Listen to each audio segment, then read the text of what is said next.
Praise the Lord and a blessed day po sa inyong lahat. Today we are going to talk about building and nurturing your child's emotional intelligence. Sa mga magulang po na nakikinig, ang mga anak niyo po ba'y malambing pag may hinihingi? Pero nakakainis pag may sumpong? Kailangan niyo po silang turuan at palakihin maging emotionally intelligent. Building and nurturing emotional intelligence in our children sa kanila pong murang edad ang dapat at tama po natin gawin. Hindi lang po nitong madedevelop ang kanilang abilidad na i-identify, i-evaluate, i-control at i-express ang kanilang emotions, kundi tinutulungan din sila nitong makipag-communicate sa ibang tao more effectively, negotiate situations, and develop clear thought patterns. At ito po ang posibleng kahinatnan. Ito ang posibleng mangyari. Matutulungan nyo silang maging mabuti at successful individuals and leaders who are able to develop strong and connected relationships later in life. Ayon po kay Daniel Goleman, isa pong kilalang psychologist, emotional quotient or EQ is a more important measure of how successful a person is than intelligent quotient or IQ. Ang sabi naman po ni Anna Partridge, IQ measures a person's academic intelligence, whereas EQ measures emotional intelligence, a person's ability to interact with others.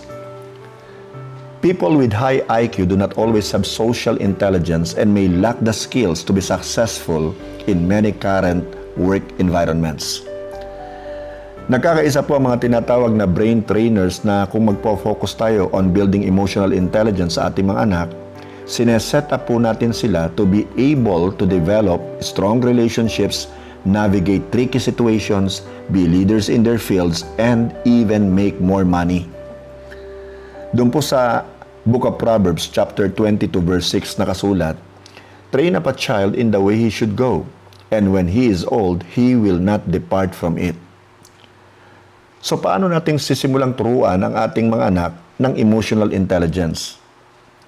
May mga batang mas likas na in-tune sa kanilang EQ at madaling makisalamuha sa kanilang kapwa sa bagong situations at sa bagong kapaligiran. Ngunit, may mga bata namang mababa ang EQ at kailangang turuan in a more focused way. Gayunpaman, all children need their emotional intelligence to be built, nurtured, and supported through the different kinds of emotions they all experience as they grow. So, here are some effective ways to building and nurturing your child's emotional intelligence. Number 1, recognize their emotions and acknowledge their perspective. Encourage your children to own their emotions by not only naming each one, but also explaining to them how each emotion affects them and others too. Hindi po sapat na alam ng mga bata na nakakaramdam sila ng galit o pagkabigo. Enabling them to describe exactly what they are feeling and what triggered those feelings by either talking about it, writing it down, or drawing it can go a long way in helping a child tune in to his emotions. Kahit sabihin nating wala kang magawa sa mood ng iyong anak, just be empathetic. Yung pakiramdam na may nakakaunawa ay malaki na pong tulong in healing us of our troubling moments. Empathizing doesn't mean you agree with his perspective. It only shows that you see it from his side too. Kahit parang ayaw gawin ng bata ang pinagagawa mo, iparamdam mo sa kanyang mahal mo siya at karapatan niyang magkaroon ng sariling pananaw. Halimbawa, ang mga salitang, "Anak, alam kong gusto mo pang manood ng TV. Nauunawaan kita. Pero kailangan mong matulog ng maaga upang magising ka ng maaga at hindi ka malate sa school." Mga magulang, malaki po ang nagagawa ng ganitong approach sa mga bata. You see, children develop empathy by experiencing it from others. Ultimately, creating a safe space for your child to let it all out will enable them to move on. Number 2, be vulnerable about your emotions. Build and nurture emotional intelligence in your children by showing it. Sabihin mo sa kanila ang talagang nararamdaman mo at hayaan mong maramdaman din nila ito. Pag isinishare mo sa iyong mga anak ang nararamdaman mo, ang magiging feeling nila ay safe at okay din na i-share ang kanilang feeling sa iyo. Imbis na ipakita mo sa bata ang iyong galit at frustration sa pagsigaw o panlilisik ng mata, pwedeng ganito ang sabihin mo sa kanila. Anak, alam mo, pinasasakit mo na ang ulo ko eh. Pero ayaw kong magalit sa iyo. Mahal kasi kita eh. Gusto kong maging mabuting tatay mo. So, pagbubutihin ko na lang ang pagdidisiplina sa iyo. Ang isa sa pinakamahalagang bagay na dapat mong tandaan ay ito. Huwag na huwag mong sisisihin ang bata na siya ang dahilan kung bakit ka nagalit o nalungkot. Hindi sila ang nagpagalit sa iyo. Ang behavior nila ang dahilan kung bakit ka nagalit.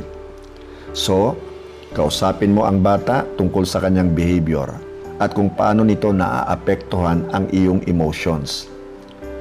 Ipinapakita mo lang na tulad ng ibang tao may kahinaan ka rin. Consequently, tinuturuan mo ang iyong anak na ang kanyang emotional life is not dangerous. It is not shameful. At sa totoo lang, lahat ay nakakaranas nito at ito ay manageable.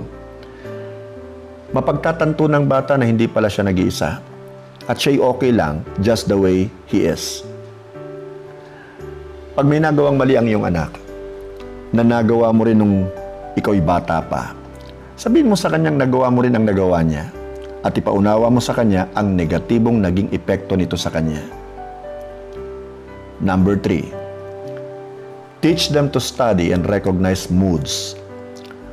Talakayin mo ang magkakaibang moods sa iyong mga anak at ang iba't ibang scenarios kung saan ang bawat mood ay pwedeng i-express. Halimbawa, nalaman bibisita sa inyong bahay ang matalik mong kaibigan na matagal mo nang hindi nakikita. Siguradong may excite ka. Sa panghalimbawa, pag dinatnan mo namang walang tao ang inyong bahay, pwedeng malungkot ka o mabore. Ito pang isa. Kung sakali namang gutom na gutom ka pag uwi mo, tapos halos hindi ka natirhan ng paborito mong ulam, malamang mainis ka. Ituro mo sa kanila na iba ang feeling pag mainit at iba rin ang feeling pag malamig. Iba ang atmosphere sa loob ng palengke at iba rin ang atmosphere sa loob ng palaruan o Jollibee. Tanungin mo sila kung ano ang paborito nilang panahon. Tag-araw ba o tag-init? Kung anong kulay ang pinakagusto nila o ano pa mang bagay. At masusurprise kang malaman that it all boils down to the mood. Tulungan mo silang magkaroon ng kamalayan sa iba't ibang moods at emotions na nafe-feel nila sa iba't ibang situations. Ito'y makakatulong sa kanilang epektibong pag-aanalisa ng kanilang emotion sa mas malalim na paraan. This will also help them to study and understand how and why others are feeling and acting the way they do. Number 4, teach them problem solving. More often than not, emotions are messages telling us to look around, tune in to our feelings, and ask questions. Pag may problema, subali tayo ng bata na pag-usapan ng kanyang emotions, it's okay. Bigyan mo siya ng space. Pag maganda na ang kanyang mood, i-encourage mo siyang lutasin ang problema at tulungan mo siya kung kinakailangan. Pigilan mo lang ang udyok na pangunahan siya sa pag-solve ng problema, maliban kung hingin niya ang tulong mo. Sapagkat ito'y magbibigay ng impression na hindi ka confident sa kanyang abilidad to handle things on his own. But you can assist him in expressing his feelings and in brainstorming. Hayaan mo siyang mag-suggest at bigyan mo siya ng options na pagpipilian. Now, this teaches your child that managing his emotions is very critical to solving problems. Let us pray. Dearest God and Heavenly Father, we thank you for teaching us how to build and nurture our children's emotional intelligence. And blessed Holy Spirit of the living God, continue to give us knowledge and wisdom and the grace that we truly need as parents so we can impact the lives of our precious children. Again, we thank you, Father God, and in Jesus' name we pray. Amen and amen and amen. The Lord bless you and keep you. The Lord make His face to shine upon you. The Lord be gracious unto you.